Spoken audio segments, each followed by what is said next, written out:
Sinisiguro po natin na lahat ng impormasyon ay tama at nasubukan na po sa field natin. Ako po si Dr. Paul C. Linson, Director ng TA Biotech Program Office.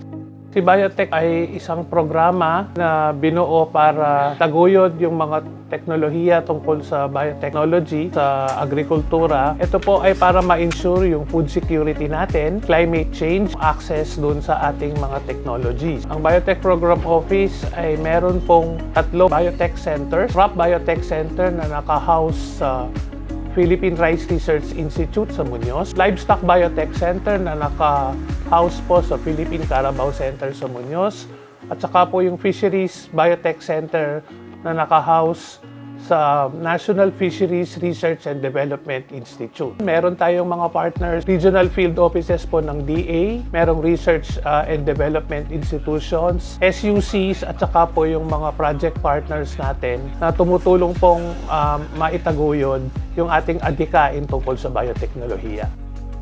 Ang DA-BPO po ay may 4 na components sa pag-i-implement na ating mga programa. Ito po yung Biotech Research for Development. Yung pangalawa, Institutional Capacity Enhancement. Yung pangatlo, Policy Research and Advocacy. At saka po yung pang-4, Information, Education, and Communication. Bago po tayo maglabas ng impormasyon tungkol doon sa mga produkto na gawa ng biotech, ito po ay maayos na sinaliksik, pinag-aralan at pinag-usapan ng developer o yung gumawa ng teknolohiya. Siguro po natin na lahat ng impormasyon ay tama at nasubukan na po sa field natin.